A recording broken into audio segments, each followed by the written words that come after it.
du coma profond au nirvana bouddhiste. La conscience humaine existe sur plusieurs niveaux. Aujourd'hui, on explore tous les états de conscience que tu peux expérimenter. C'est parti. C'est une dinguerie! La conscience, c'est probablement le plus grand mystère de la science et de la philosophie. Qu'est-ce que c'est exactement? Comment ça fonctionne? Pourquoi on est conscient? Personne n'a vraiment de réponse définitive. Mais ce qu'on sait, c'est que la conscience n'est pas binaire. Ce n'est pas juste un bouton on-off, genre conscient ou inconscient. C'est un spectre qui va du coma profond aux états de conscience élargis. Et entre les deux, il y a toute une variété d'états que tu expérimentes tous les jours sans même y penser. Aujourd'hui, on va explorer les différents niveaux de conscience. Les états cliniques d'abord, ceux qu'on mesure médicalement. Puis, les états modifiés que tu peux atteindre par la méditation, les drogues ou d'autres techniques. Et enfin, les états de conscience élargis dont parlent les traditions spirituelles. Attention, aujourd'hui, on va mélanger science, neurologie, psychologie et un peu de philosophie. Certains de ces états sont parfaitement documentés scientifiquement. D'autres relèvent plus de l'expérience subjective. Mais tous sont fascinants. Évidemment, j'attends que tu me dises en commentaire quels états de conscience tu as déjà expérimentés, et n'oublie pas les détails croustillants. Allez, on plonge dans les profondeurs de la conscience humaine. 1. Le coma. On commence par le niveau 0 de la conscience, le coma. C'est un état d'inconscience totale et prolongé dont la personne ne peut pas être réveillée. Dans un coma, tu ne réponds à aucun stimulus. On peut te pincer, te crier dessus, te mettre une lumière vive dans les yeux, rien. Aucune réaction. Tes yeux restent fermés. Tu ne peux ni parler, ni bouger de manière volontaire. Mais ton cerveau n'est pas complètement éteint. Certaines fonctions automatiques continuent. La respiration, parfois, et les réflexes basiques. Ton tronc cérébral fonctionne encore, mais le cortex, la partie qui gère la conscience, n'est pas actif. Il existe différents niveaux de coma mesurés par l'échelle de Glasgow. Elle évalue 3 choses, l'ouverture des yeux, la réponse verbale et la réponse motrice. Par exemple, un score de 15 sur l'échelle de Glasgow signifie être totalement conscient. Un score de 3 points, c'est le coma le plus profond. Perso, j'ai même pas envie de savoir à quoi correspond un score de 0 ou 1 point. Les causes du coma sont variées. Traumatisme crânien, AVC, intoxication, infection cérébrale, manque d'oxygène. Et, contrairement à ce qu'on voit dans les films, les gens ne se réveillent pas d'un coup en pleine forme. Le réveil est généralement progressif, sur des jours ou des semaines. Certaines personnes restent dans le coma pendant des années. D'autres se réveillent, mais avec des séquelles cérébrales importantes. Et malheureusement, certaines ne se réveillent jamais. La question philosophique qui se pose, est-ce qu'il y a une forme de conscience dans le coma? Est-ce que la personne rêve, ressent quelque chose? Certains témoignages de gens qui se sont réveillés suggèrent que oui, parfois. Mais scientifiquement, c'est impossible à vérifier. 2. L'état végétatif. L'état végétatif, c'est un niveau au-dessus du coma, mais c'est toujours un état de conscience minimal. La différence avec le coma, c'est que les yeux s'ouvrent. Il y a des cycles, veille, sommeil. La personne peut avoir des mouvements réflexes, même des expressions faciales. Mais il n'y a aucune conscience, aucune interaction intentionnelle avec l'environnement. Tu peux penser que la personne te regarde, mais en réalité, ses yeux ne fixent rien.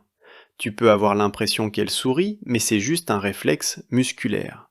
Il n'y a malheureusement personne à la maison, mentalement parlant. L'état végétatif peut être temporaire ou permanent. Après 1 mois, on parle d'état végétatif persistant. Après 1 an, d'état végétatif permanent. À ce stade, les chances de récupération sont quasi nulles. Mais attention, parfois on se trompe. Il existe ce qu'on appelle l'état de conscience minimal, où la personne semble en état végétatif, mais a en fait une conscience partielle. Avec les nouvelles technologies d'imagerie cérébrale, on découvre que certaines personnes qu'on pensait inconscientes peuvent en fait entendre et comprendre ce qui se passe autour d'elles.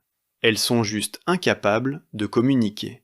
C'est terrifiant quand on y pense. Des chercheurs ont même réussi à communiquer avec certains patients en état de conscience minimale via l'imagerie cérébrale. On leur demande d'imaginer jouer au tennis ou de se promener dans leur maison, et on observe les zones du cerveau qui s'activent.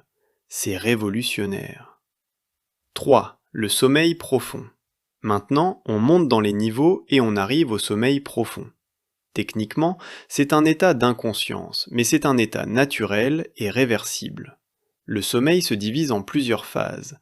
Le sommeil profond ou sommeil à ondes lentes, c'est le stade 3 et 4 du sommeil non paradoxal.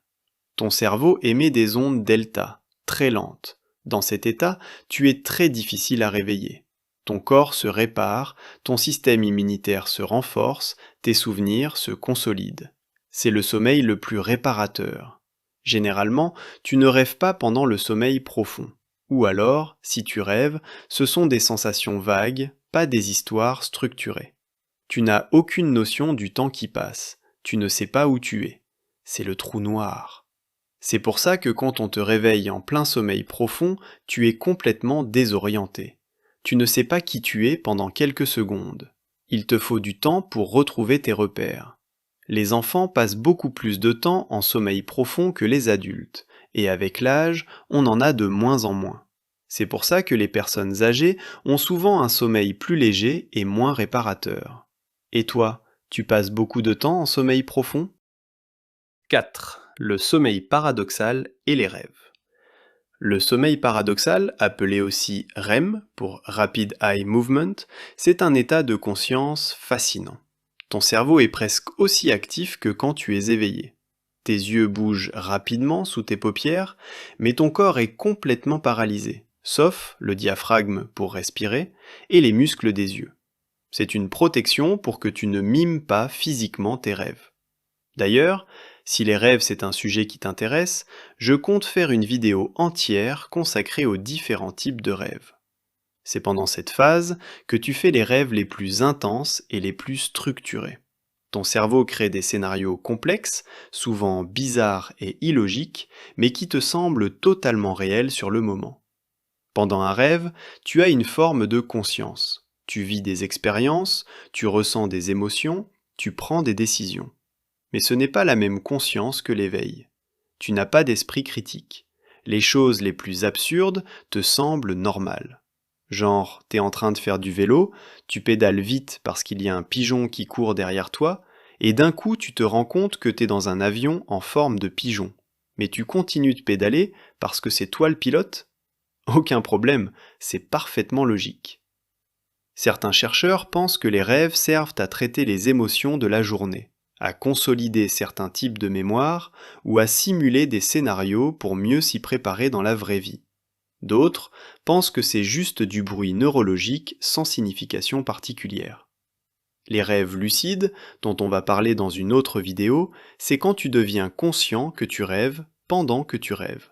C'est un état intermédiaire fascinant entre le sommeil et l'éveil. C'est moi. 5. L'éveil ordinaire. L'éveil ordinaire, c'est ton état de conscience par défaut quand tu es réveillé et alerte. C'est ce que tu expérimentes en ce moment même en regardant cette vidéo. Tu es conscient de ton environnement, tu peux penser, raisonner, prendre des décisions. Tu as un sentiment de toi-même en tant qu'entité séparée du reste du monde. Tu as des pensées, des émotions, des sensations. Mais même dans cet état, ton niveau de conscience fluctue. Parfois tu es hyper concentré, parfois tu es dans tes pensées. Parfois tu es dans le moment présent, parfois ton esprit vagabonde. Il y a ce qu'on appelle le mode par défaut du cerveau, le Default Mode Network. Quand tu ne fais rien de particulier, ton cerveau ne se repose pas. Il active un réseau qui te fait penser au passé, au futur, à toi-même. Tu rumines, tu planifies, tu fantasmes. Et puis, il y a l'état de flow, dont on va parler plus tard, où tu es tellement absorbé par ce que tu fais que tu perds la notion du temps et de toi-même. La plupart des gens passent leur vie entière dans cet état d'éveil ordinaire sans jamais explorer d'autres niveaux de conscience. Et c'est dommage, parce qu'il y a tellement plus à expérimenter. Et on va découvrir ça tout de suite. 6. La méditation et la pleine conscience. La méditation, ce n'est pas seulement se détendre, c'est un état de conscience modifié que tu atteins volontairement. Pendant la méditation de pleine conscience, tu deviens hyper conscient du moment présent. Tu observes tes pensées sans t'y attacher, tu ressens tes sensations corporelles, tu écoutes les sons autour de toi. Mais tu ne juges pas, tu ne réagis pas, tu es juste présent. Neurologiquement, des choses intéressantes se passent. Le cortex préfrontal, responsable de la concentration, devient plus actif. L'amygdale, qui gère la peur et l'anxiété, se calme. Ton cerveau émet plus d'ondes alpha et θ associées à la relaxation et à la créativité. Avec la pratique régulière, la méditation peut littéralement changer la structure de ton cerveau. Les zones liées à l'attention et à la régulation émotionnelle s'épaississent. C'est ce qu'on appelle la neuroplasticité. Il existe différents types de méditation qui mènent à des états de conscience différents. La méditation transcendantale vise à atteindre un état de conscience pur, sans pensée. La méditation loving kindness cultive des sentiments de compassion. La méditation vipassana développe l'insight sur la nature de la réalité. Les méditants avancés, ceux qui ont fait des milliers d'heures de pratique, peuvent atteindre des états de conscience qu'on appelle jhana dans la tradition bouddhiste. Ce sont des états d'absorption profonde caractérisés par une joie intense, une tranquillité absolue et parfois des expériences mystiques. Ces états sont mesurables scientifiquement. Par exemple, les ondes cérébrales des moines bouddhistes en méditation profonde montrent des patterns qu'on ne voit jamais chez les gens ordinaires. 7. L'hypnose. L'hypnose, c'est un état de conscience modifié caractérisé par une attention focalisée intense et une suggestibilité accrue. Je m'explique. Contrairement à ce qu'on voit dans les spectacles, l'hypnose, ce n'est pas du contrôle mental. Tu ne peux pas être hypnotisé contre ton gré et tu ne feras jamais quelque chose qui va totalement à l'encontre de tes valeurs. Mais tu deviens plus réceptif aux suggestions. Pendant l'hypnose, tu es dans un état entre l'éveil et le sommeil. Tu es conscient, mais profondément relaxé. Ton esprit critique diminue. Si l'hypnotiseur te dit que ton bras est lourd, ton bras devient effectivement lourd. Si on te dit que tu ne ressens pas la douleur diminue vraiment. C'est utilisé médicalement pour gérer la douleur chronique, pour arrêter de fumer, pour traiter les phobies. Ça marche parce que l'hypnose permet de contourner les résistances conscientes et d'accéder directement à l'inconscient. Neurologiquement, pendant l'hypnose, certaines zones du cerveau montrent une activité réduite, notamment celles liées à l'autoconscience et au contrôle exécutif. Tu es moins conscient de toi-même en tant qu'entité séparée. Par contre, tout le monde n'est pas hypnotisable de manière égale. Environ 15% des gens sont très suggestibles et entrent facilement en transe profonde. 10% sont pratiquement impossibles à hypnotiser. Le reste est entre les deux. Toi, t'es dans quel groupe? Tu le sais ou pas? 8. Le flow. Le flow, ou état de flux, c'est cet état où tu es tellement absorbé par ce que tu fais que tu perds la notion du temps. Tu l'as probablement déjà expérimenté, quand tu fais quelque chose que tu adores et que tu maîtrises bien, et que c'est juste assez difficile pour être challengeant, mais pas trop pour être frustrant. Tu entres dans cette zone. Les heures passent comme des minutes. Dans cet état, ton ego de conscience disparaît. Tu n'es plus en train de penser « je suis en train de faire ». Tu es juste l'action elle-même. Le danseur devient la danse. Le musicien devient la musique. Ça, c'est de la vraie philosophie, poto. Ton cerveau entre dans un état qu'on appelle l'hypofrontalité transitoire. Le cortex préfrontal, qui gère l'autocritique et la conscience de soi, se met en veilleuse. C'est pour ça que tu arrêtes de te juger, tu arrêtes de te demander si tu es assez bon. Tu es juste présent. Les athlètes appellent ça être in the zone. Les artistes parlent d'inspiration. Les développeurs parlent de deep work. C'est le même état de conscience. Pour atteindre le flow, il faut que la tâche soit ni trop facile, ni trop difficile. Il faut des objectifs clairs, il faut un feedback immédiat sur ta performance, et il faut pouvoir se concentrer sans interruption. C'est un état de conscience incroyablement agréable et productif. Les gens sont plus heureux, plus créatifs, plus performants dans le flow. Et contrairement aux états altérés par les drogues, le flow n'a aucun effet secondaire négatif. Mais comme on parle de conscience, parlons des drogues. 9. Les psychédéliques. Les substances psychédéliques, comme le LSD, la psilocybine, l'ayahuasca ou la DMT, créent des états de conscience radicalement différents de l'éveil ordinaire. Attention, je ne te recommande pas de prendre ces substances, elles sont illégales dans la plupart des pays et peuvent être dangereuses. Mais scientifiquement, elles sont fascinantes parce qu'elles nous en apprennent beaucoup sur la conscience. Sous psychédélique, la perception change complètement. Les couleurs deviennent plus vives, les formes se déforment, tu peux voir des patterns géométriques complexes, des fractales. Si tu ne sais pas ce que c'est les fractales, demande à Google ou à ChatGPT, il t'expliquera vite fait, bien fait. Neurologiquement, ces substances diminuent l'activité du réseau du mode par défaut, cette partie du cerveau qui maintient ton sens du moi. Du coup, tu peux expérimenter ce qu'on appelle la dissolution de l'ego. Le sentiment d'être une entité séparée disparaît. Tu te sens connecté à tout. Beaucoup de gens rapportent des expériences mystiques sous psychédéliques, un sentiment d'unité avec l'univers, une compréhension profonde de la nature de la réalité, une perte totale de la peur de la mort. Et ces expériences peuvent avoir des effets à long terme sur leur vision du monde. La recherche moderne montre que les psychédéliques, utilisés dans un contexte thérapeutique contrôlé, peuvent aider à traiter la dépression résistante, l'anxiété en fin de vie, les addictions. Une seule expérience psychédélique peut parfois créer des changements psychologiques durables. Mais attention, ces substances ne sont pas des jouets. Dans un mauvais contexte, avec une mauvaise préparation, elles peuvent déclencher des bad trips terrifiants, des épisodes psychotiques ou réveiller des traumatismes enfouis. 10. Les expériences de mort imminente. Les expériences de mort imminente, ou EMI, c'est un phénomène rapporté par des gens qui ont frôlé la mort. Arrêt cardiaque, accident grave, noyade, les témoignages sont étonnamment similaires à travers les cultures. La personne se sent sortir de son corps. Elle voit son corps d'en haut. Elle traverse un tunnel avec une lumière au bout. Elle rencontre des êtres de lumière ou des proches décédés. Elle ressent un amour et une paix indescriptibles. Et puis elle revient, souvent, à contre-cœur. Ces expériences sont-elles la preuve d'une vie après la mort, ou c'est juste le cerveau qui hallucine quand il meurt ?